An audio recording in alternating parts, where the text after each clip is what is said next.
Our next speaker is the amazing Dr. Kilian.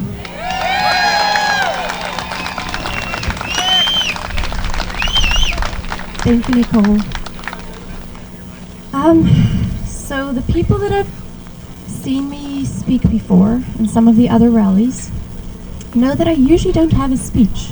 And even if I prepared something, there's usually a couple of things that happens a couple of days before, so I change the theme of my speech. But today, the message is too important for me to just fly by the seat of my pants. I had to get up at 2 o'clock this morning because I couldn't fall asleep. And I had to write down what I knew I had to say here today. And I invite the CTV to report on this, sir. And even if the whole section is not shown, I know there's enough people reporting here today. It will be shown. But before I get to my speech, I'm going to tell you a little story about some children that was sitting here with the previous speaker that spoke to them. Some of those children are my children. And the amazing organizers of these freedom rallies have been so accommodating until now that they know we don't show up at rallies on Saturdays. Our life has been taken over in the fight of this battle. But we always ask them one day to allow us the chance to spend time with our children. During the week we won't be selfish, but on Saturdays we keep our Sabbath and we spend it with our Heavenly Father and we spend it with our children. On those days we do not go to a church. We don't spend it at another institution. We spend it at home. But yesterday, we had to sit our children down, our 6-year-old and our 5-year-old. And we had to tell them that today, on this Sabbath, our Heavenly Father usually gives that day to us. But today He asked us to stand up in obedience and come to Collingwood. And I had to tell my 6-year-old and 5-year-old that my God is asking Mommy and Daddy to come speak to other mommies and daddies out there, to warn them of the bullies that are trying to hurt our children, that are trying to poison our children. And my 5-year-old little Gemini, her first question was, how can she help?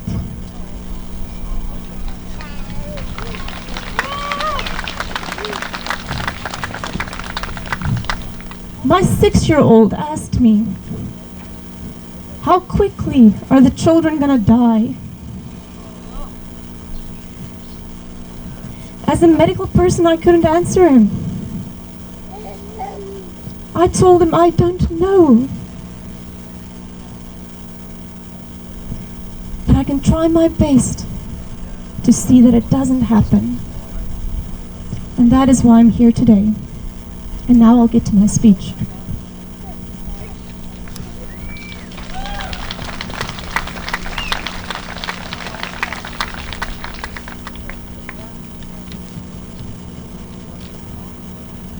I've been given very special attention by the CPSO this last week. So it would be very reasonable to think that I will be speaking about the CPSO today. The CPSO does not deserve my attention today. The CPSO does not deserve your attention today. There's only one group of our population that needs our attention today, and that is our children. And that is the reason I'm here.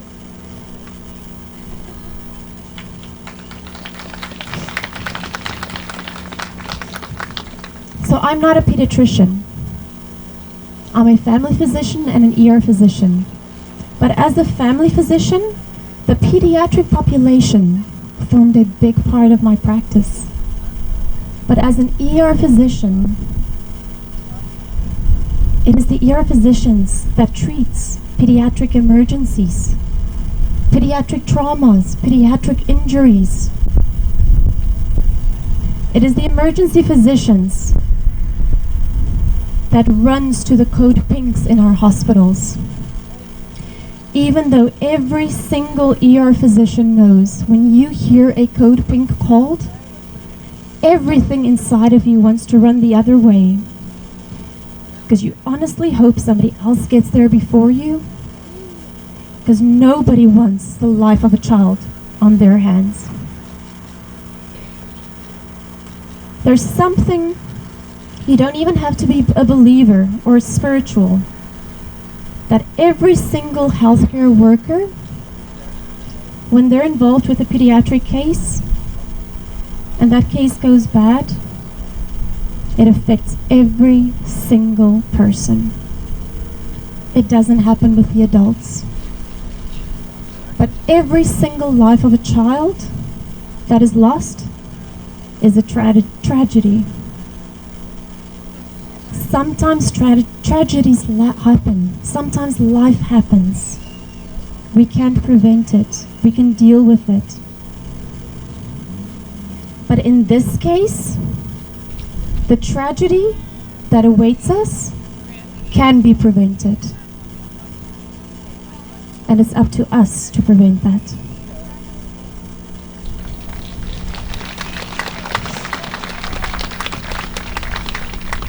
I can come up here and overwhelm you with factual datas, analytical roundtable analysis, and tell you that your child is not at risk of dying of COVID. Analytically and statistically, they're not even at risk of dying with COVID. That has not changed, even though they're trying to convince you otherwise. But I'm not going to do that today. What I'm going to do is, I'm going to quote mainstream media. Let's hear it from their own mouths. So if they want to reiterate what they've said already, they'll put me on their mainstream media. I'm going to paint a picture by quoting the entities that are directly responsible for maintaining the narrative that we are currently stuck in. Mainstream media. Let us take their word on this topic. And I printed off every single article that I'm going to be reading. It will be at this table for anybody to check, if there's any fact checkers out there. But I did type it to make it easy for me. The first one is going to be an article from the CP24. It is dated August 25, 2021 at 7:38 a.m. Herd immunity no longer possible without vaccinating young children. Public Health Ontario.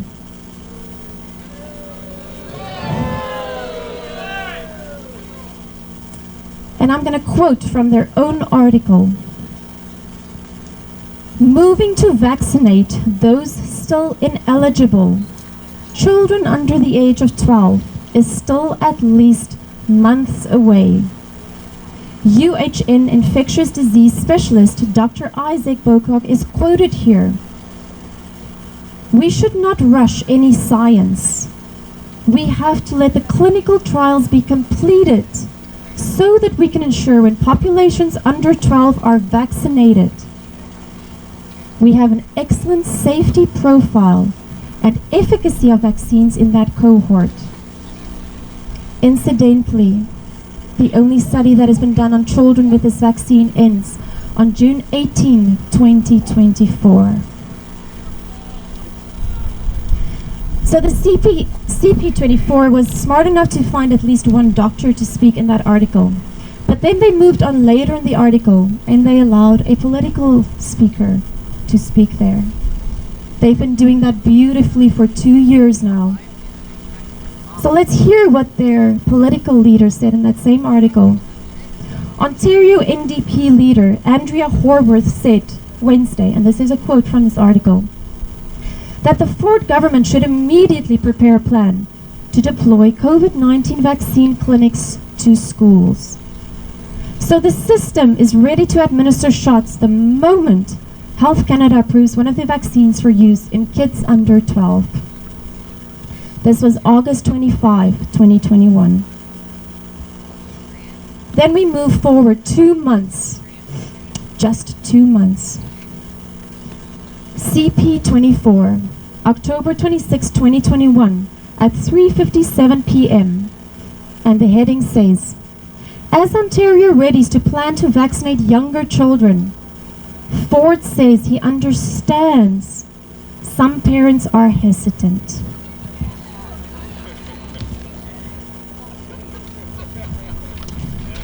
Premier Doug Ford said the following, so let's do our best and get as many people vaccinated. And I also understand if they don't want to get their 5-year-old or their 6-year-old vaccinated. Do I want everyone to? 100%. Then they found another doctor to be quoted in this article. Dr. Eileen de Villa, Toronto's medical officer of health, was quoted in this article. If you have a child who will become eligible for vaccination in the coming weeks, please get them vaccinated. You are protecting them. You're protecting your family and yourself. And you are protecting grandparents and elders who could become sick and be at risk.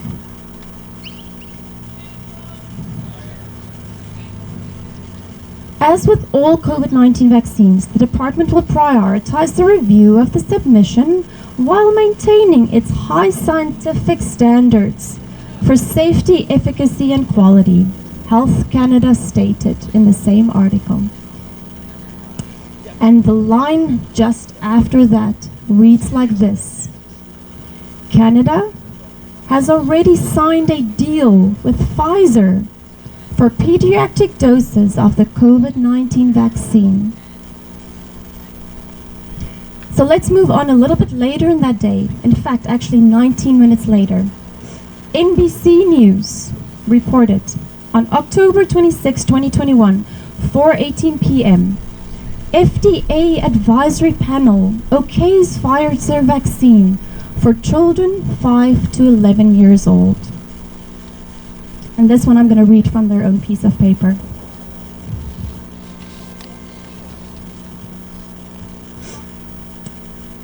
FDA advisory panel okays Pfizer vaccine for children 5 to 11 years. A smaller dose of the Pfizer-BioNTech COVID-19 vaccine cleared its first regulatory hurdle Tuesday for use in young children after Food and Drug Administration Advisory Committee voted to recommend it for emergency use authorization for those aged 5 to 11. The 17-0 vote with 1 abstention will now go to the FDA, which is expected to make a final ruling in the coming days. If authorized, the move would make nearly the entire U.S. population eligible for a COVID shot. Only children ages 4 and younger would remain ineligible. Despite the vote in favor, deciding whether the benefits of vaccination for young kids outweigh potential risks appear to weigh heavily on the advisors. May it weigh heavily on their conscience forever.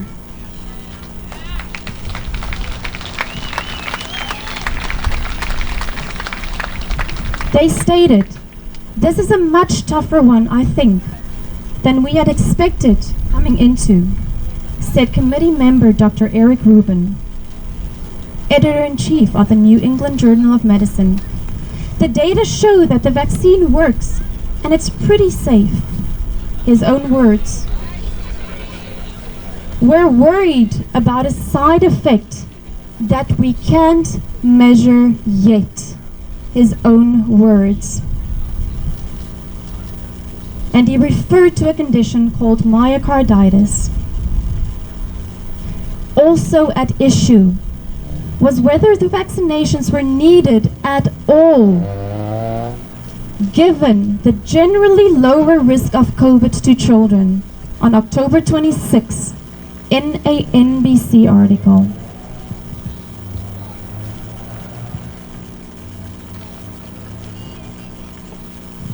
Let me just get my speech again.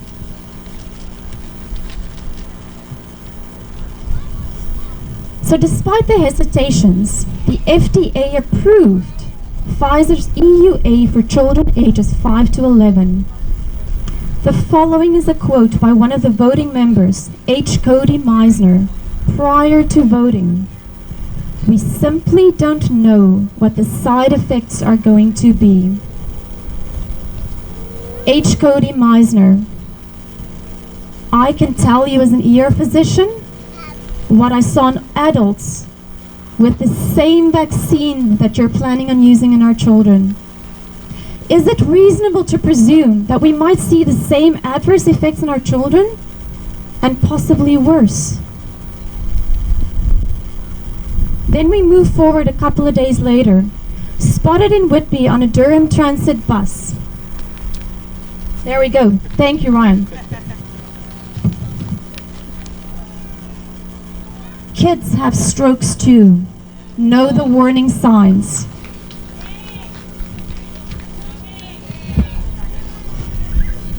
I am still a doctor. The CPSO did not give me my title. So I tell you, unequivocally, strokes in kids are not normal.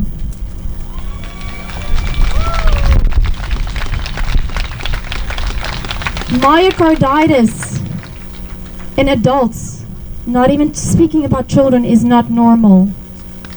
Heart attacks in kids are not normal, but they might become the new normal if we allow this to go forward. So now I've kind of had some fame thrown my way because I've asked questions. So I'm going to end my speech today about asking some questions. Do you think the FDA is willing to risk the life of your child? I think we've made it very clear from their own words. Do you think Dr. Tam, Dr. Dinshaw, Dr. Moore, Dr. Henry, Dr. Ian Era is willing to risk the life of your child? It really doesn't matter what they answer. I've got one question for you, for every single parent here today.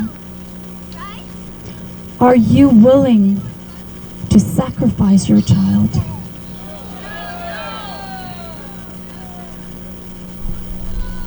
And after you've patiently listened to me today, I'm going to teach you something about the healthcare that I'm personally going to be working on when we get through this.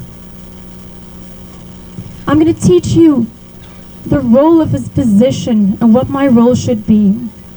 In my 16 years as a physician, I have not told one parent to vaccinate their child. Yes, CTV, quote me. But I have also not told one parent not to vaccinate their child. Because you know what? It wasn't my right to do either. It was my responsibility to give them the information so that they make that decision for themselves. So when you go home today, forget about everything I said. I've got the trust of the public at this moment. Stop putting your trust in people. Put it in yourselves and put it in your Heavenly Father. I do not have the authority to tell you to vaccinate or not vaccinate your child. There is one person only, or two people only, that can stand up in protection of their child, and that is the parents. That is where the authority starts, and that's where the authority stops. So I'm going to leave you with one more question. Were you willing to rise in protection of your child when they forced them to wear masks? Did you rise in protection of your child when they forced them to isolate? Did you rise in protection of your child when they were taught a new normal of socialization that we still haven't seen the effects of in our children? This is the next battle. Are you willing to rise in protection of your children to stop them from injecting them with an experimental biologic? Nobody can answer that question except you. Thank you. Thank you, Dr. Kilian. Aubrey would like to say a few